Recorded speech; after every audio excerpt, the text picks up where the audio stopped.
이제 가인과 아벨의 이야기를 좀 같이 나눴는데, 가인이 저주를 받고 에덴 동쪽으로 이제 쫓겨나서 놋에 거주하였다, 이렇게 하는 것 같이 우리가 살펴봤고요. 놋이라는 그 지명의 이름은 방황한다, 떠돈다, 이런 뜻입니다. 그게 이제 어제 말씀이죠. 우리 앞에 말씀을 좀 보면은 4장 17절에서 24절이 있어요. 어제 말씀이에요. 앞장을 한번 보시면 이제 그 이야기가 이제는 가인의 이야기예요. 어제 이제 17절부터 마지막 절까지가 가인에 대한 이야기고, 가인의 후손들에 대한 이야기입니다. 근데 가인의 후손 중에 라멕이라고 나와요. 근데 그 라멕이 가인과 같이 똑같이 사람을 또 죽입니다.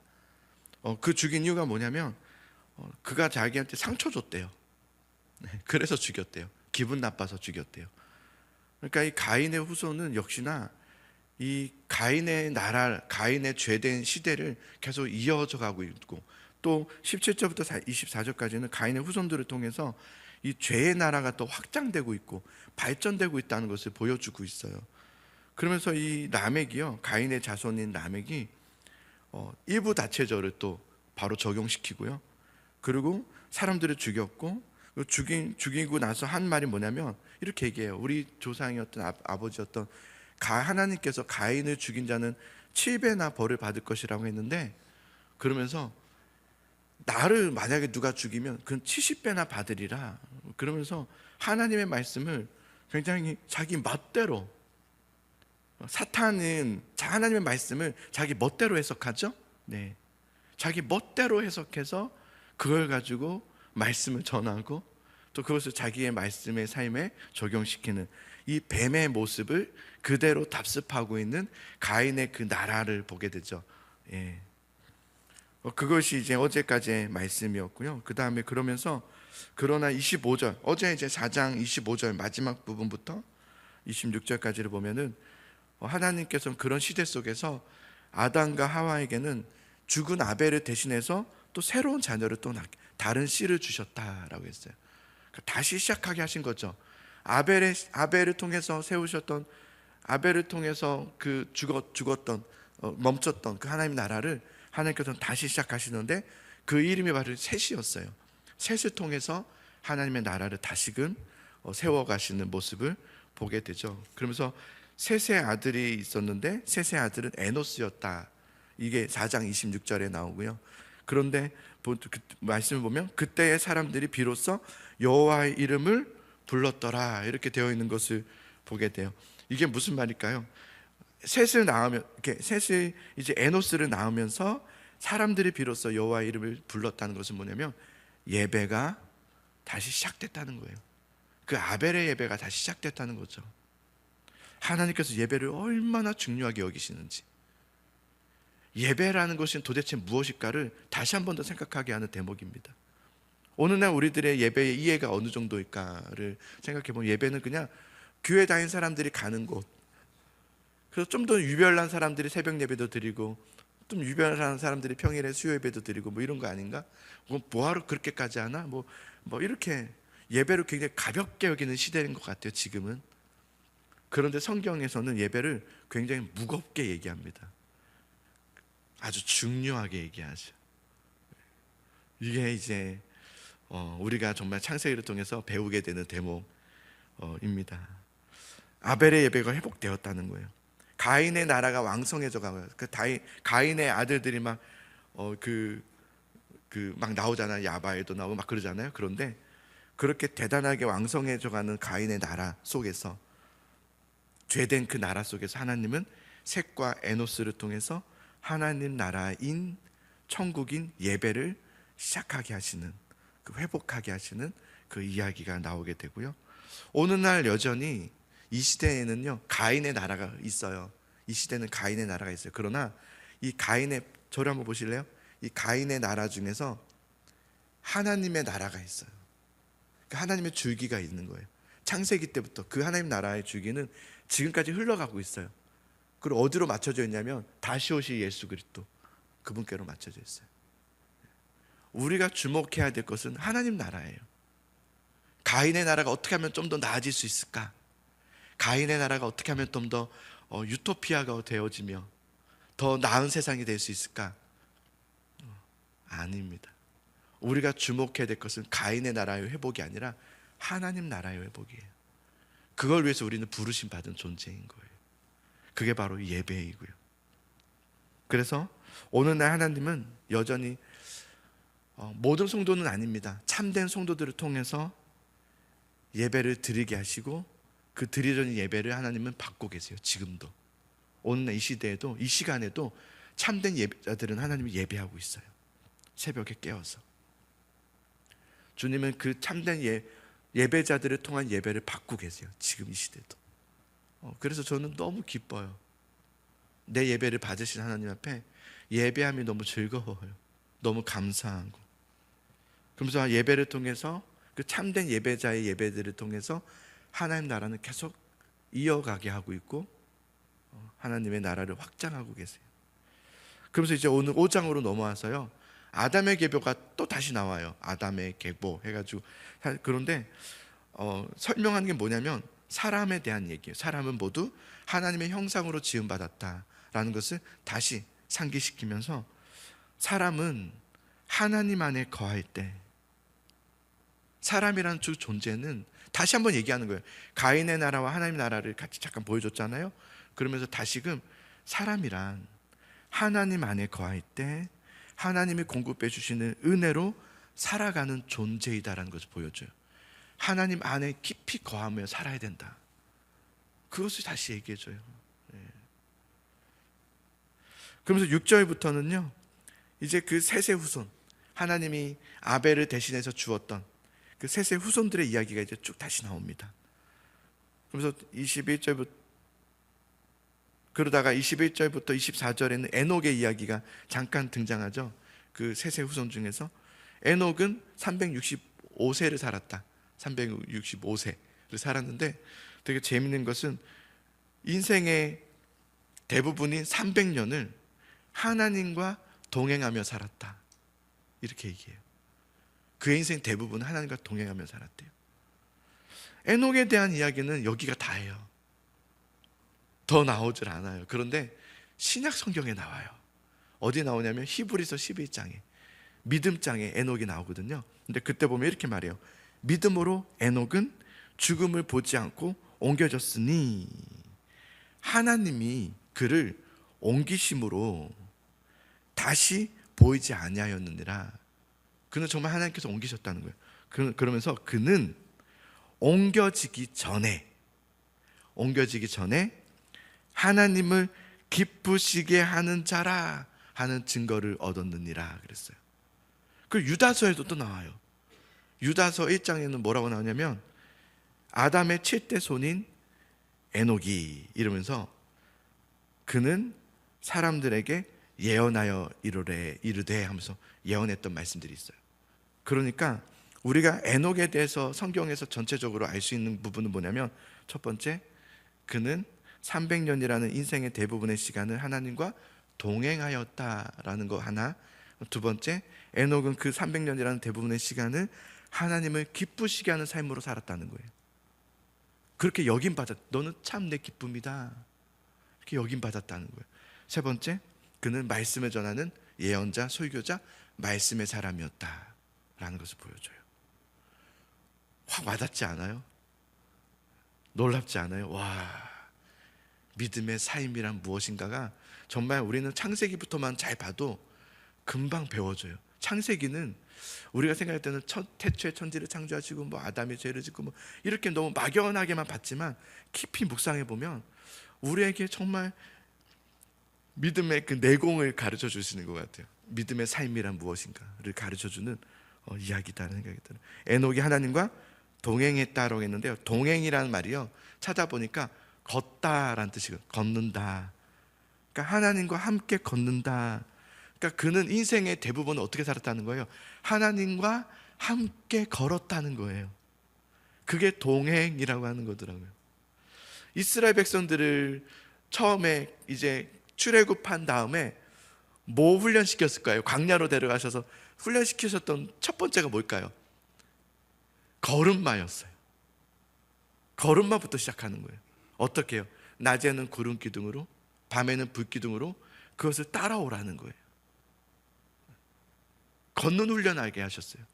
따라간. 그래서 하나님이 가면은 가야 돼요. 나도 그냥 가는 거예요. 뭐 이해하고 막 우리는 이게 이해해야 순종한다고 생각해요. 그래서 이해시켜 달라고 막 하는데 아니에요. 순종해야 이해가 돼요. 정말 그렇더라고요. 가봤더니 뒤를 돌아보니까 고개가 끄덕끄덕 들어지더라고요. 그래서 하나님이 가게 하셨구나. 그래서 하나님은 뭘 저한테 계속 가르쳐 주냐면 이해를 가르쳐 주는 게 아니라 하나님을 믿고 순종하라는 걸 계속 가르쳐 주더라고요. 가면 된다라는 걸 가르쳐 주더라고요. 하면 된다. 사실은 우리의 진정한 문제는 뭐냐면 하지 않는 불순종이죠. 안 하는 거예요. 그게 우리의 불순종이에요. 얼마나 우리의 삶에 불순종이 많습니까? 주님과 동행하는 삶이 없어요. 안 가는 거예요. 절대 안 가요. 정말로 정말 웬만하면 정말 안 가요. 언제 가냐면 정말 큰 어려움을 당했을 때, 큰 아픔을 당했을 때야 가더라고요. 근데 그런 거 하나님께서는 거기까지 가기를 원하지는 않잖아요. 정말 믿고 가기를 원하잖아요. 그래서 우리는 처음부터 그래서 하나님께서 대단한 걸 순종을 말씀하지 않고 굉장히 할 수 있는 것부터 하세요. 예배를 회복해라, 말씀을 읽어라, 이거 어려운 거 아니거든요. 새벽을 깨워라, 전혀 어려운 거 아니에요. 이거 대단한 거 아니거든요. 뭐 아침에 일어나 잠을 좋아하는 저 같은 사람도 새벽을 한 번도 빠짐없이 이렇게 드린다는 것은 맡아서일 수도 있겠죠. 근데 그건 아닐 것 같아요. 맡아서는. 그게 사실은 대단한 건 아니더라고요. 그게 뭐 대단하게 뭐 그렇진 않더라고요. 우리는 할 수 있어요. 충분히. 근데 그렇게 해보면 너무 좋아요. 새벽 예배 드리니까 너무 좋지 않아요? 새벽에 모여서 같이 예배 드리고 말씀 듣고 같이 막 기도할 때 하나님 주시는 말씀들 있잖아요. 그거 얼마나 좋아요. 그때 지금 뭐냐면 내가 지금 하나님과 동행한다는 걸 알게 돼요. 거기에서 오는 그 자신감, 거기에서 오는 어떤 불안감이 없는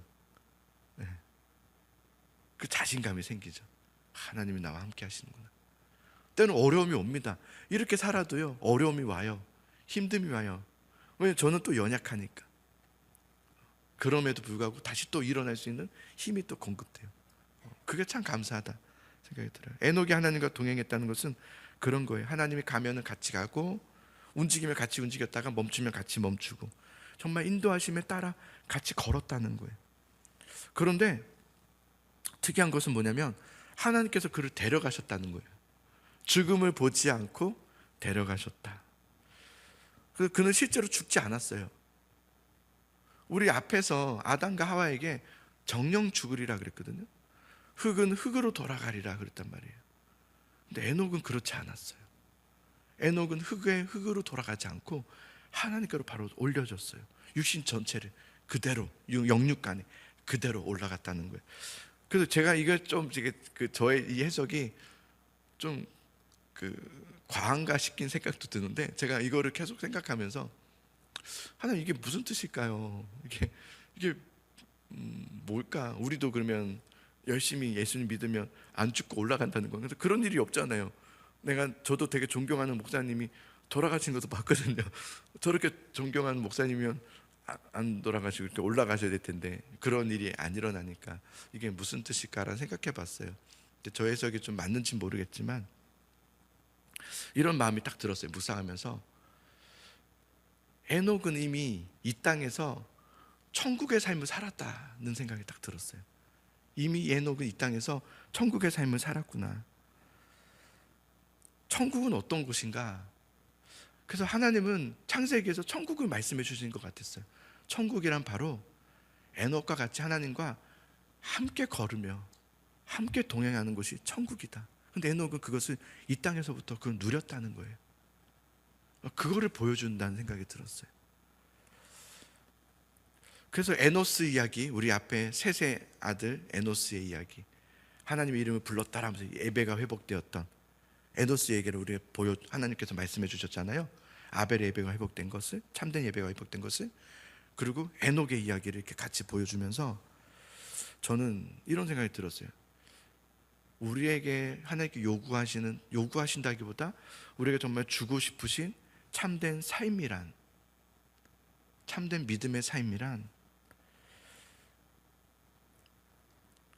편안하고 안락하고 내가 기도하며 하나님께서 알겠습니다 하면서 다 해주고 그런 게 아니라 정말 하나님께서 우리에게 주고 싶으신, 알려주고 싶으신, 보여주고 계시고 싶으신 이것을 너희가 누렸으면 좋겠다라고 하는 그 참된 삶이란 바로 하나님과 나와 특별한 관계를 맺고, 여러분이 하나님과 특별한 관계를 맺으며 그 주님과 함께 걸으며 동행하는 삶, 그것을 함축한 것이, 그러니까 뭐라고 할까요? 숙성이 아니고 압축하여서, 농축하여서 하나로 딱 모아둔 그것이 뭐냐면 예배예요. 그게 바로 예배예요. 저는 말씀 보면서 되게 놀라웠어요. 이게 예배다. 예배란 이런 것이었어요.